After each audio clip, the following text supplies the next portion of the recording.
Gun violence, targeted racism, unprecedented times in Philadelphia. I'm Jackson Goldberg. And I'm Adam Whittakin. Today, we are going through the surging problem of violence in Philadelphia. This is a Temple University special report brought to you by the Klein College for Media and Communications.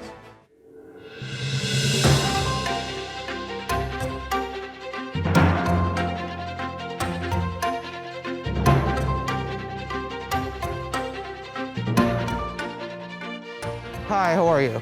I'm sorry for the unenthusiastic intro, but on this special report, we are going to be covering some not so pretty topics. Here in Philadelphia and throughout our country, this pandemic has brought about numerous issues. As the chaos settles, one very big problem has plagued our society, and that's Asian hate, which our reporter Angela Liu will cover later in our show. But first, I do not know if you've been seeing all the citizen alerts, but it does not take a detective to notice the amount of shootings occurring here in our city. According to the Philadelphia Inquirer, illegal gun arrests are surging as of late. And now, Philadelphia is set to have over 3,000 gun arrests by the end of 2021. To put that into perspective, that is 3 times the amount in 2017 and a little less than double of 2020.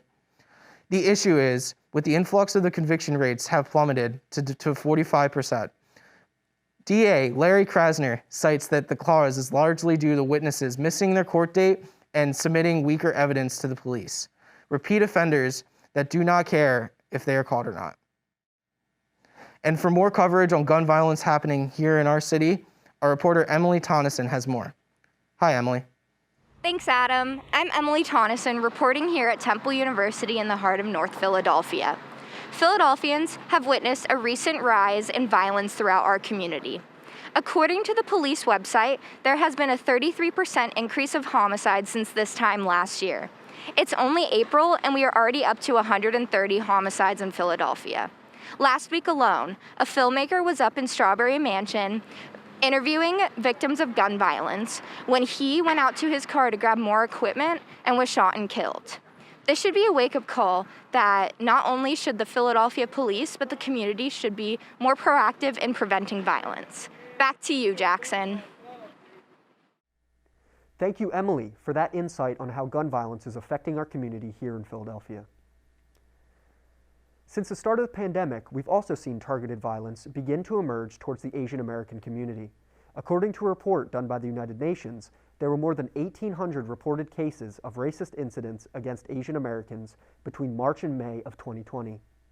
For more on that topic, we turn to our correspondent, Tatiana Monet at the Plasma. Tatiana? Thanks, Jackson. I'm Tatiana Scott, and this is Epidemic on the Rise for Monday, April 12th. Mayor Jim Kenney announced that he will hold public briefings to discuss the plan to slow down violence in Philadelphia. But first, a shooting in Old City leaves many citizens concerned. A surge in violence continues in Philadelphia as a drive-by shooting occurred on April 5th in Old City, specifically 3rd and Chestnut. Several people were found dead and wounded in one of the most nicest and quietest areas of Philadelphia, leaving citizens of the city concerned more than ever. Police officials say arrests for gun crimes have increased, but the convictions for these gun crimes have decreased due to the city working out new strategies for gun violence in Philadelphia. Asian hate crimes are rising in the city of brotherly love and are more alarming than ever. On April 6th, police officials received reports of a suspect attacking a 64-year-old Asian male while screaming racist remarks at the victim. Police used a taser against the suspect and took him into custody with no identity being revealed. Pennsylvania has seen 97 Asian hate crime attacks in 2020, with Philadelphia being responsible for 6 of those crimes.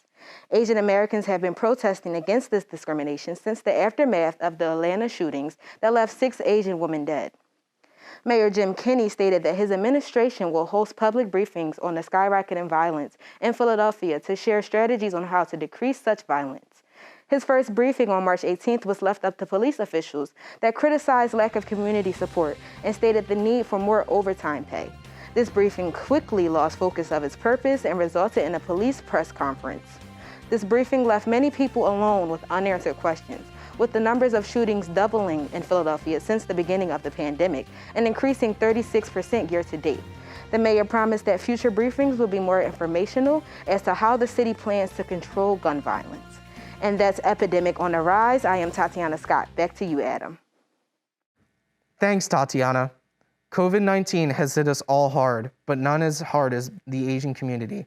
Racism against Asians has skyrocketed the past year. Our very own Angela Liu has more on the topic. Hey, Angela. Thanks, Adam. I'm Angela Liu, reporting from Chinatown in Center City, Philadelphia, where a rally and a march with solidarity with the Asian American community occurred here on March 25th. The march is following a week after the horrific shooting in Atlanta that killed 8 people, 6 of which were Asian women. In the start of 2021, we've also seen a spike of attacks against Asian elders and Asian women. People are taking a stance, unifying across 60 cities in America, voicing their outrage and demanding solutions. And Philadelphia citizens are showing their support by rallying with the Asian American communities with signs that says "Stop Asian Hate." Now, the hate towards Asian Americans is not new.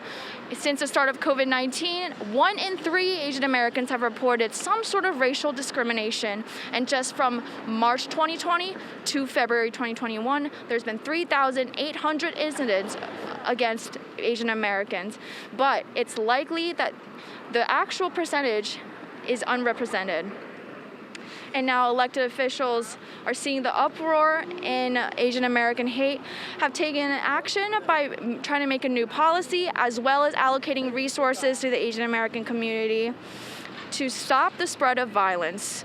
Coming up next, we're going to talk to a few Philadelphia residents about their experiences and their thoughts on anti-Asian hate. Definitely a lot. I guess that when I was little in elementary school, I was the only Chinese kid in the class. So there's definitely a lot of things going on, especially because I didn't speak English at all. Besides the occasional, I guess you could call them microaggression or aggression, whatever you would like, of saying things like ching chong or slanting eyes at me. Yeah. I remember this one time, it was a group of kids. It was before Corona and all that. And they were just screaming out ni hao, this and that. I would say, especially with the news more recently, I would say that I am more cautious, especially because I am in an urban area and I do live in Chinatown. I do find myself worrying about a little bit more just I guess why people would come in, or if people would come here to commit acts of anti-Asian hate. So ever since that you've been hearing and reading about all this hatred against our community, has this affected your daily life, and how are you feel every single day when you're walking through the city? But there are a lot of students being active about protesting and then kind of telling people about this issue for sure. I'm not necessarily scared or anything. I'm just more cautious about my surroundings. And what do you have to say to the AAPI community right now during this hard time? I would say just stand up for yourself, don't be a bystander. We're all together. We're all brothers and sisters in a way. Chinese, Vietnamese, Filipino, doesn't matter. We're all Asians. I would say that I'm encouraged by the people, especially during the rally that came out. I think people are starting to gain awareness about these issues towards the Asian American community. And so to see other people who are worried about our families, our elders, and things like that is encouraging. And so I think, keep going. And I think we can only continue to rally and mobilize with one another. So. Well, thank you so much, Alice, for talking with me. That's all the time we have today. Back to you in the studio, Jackson.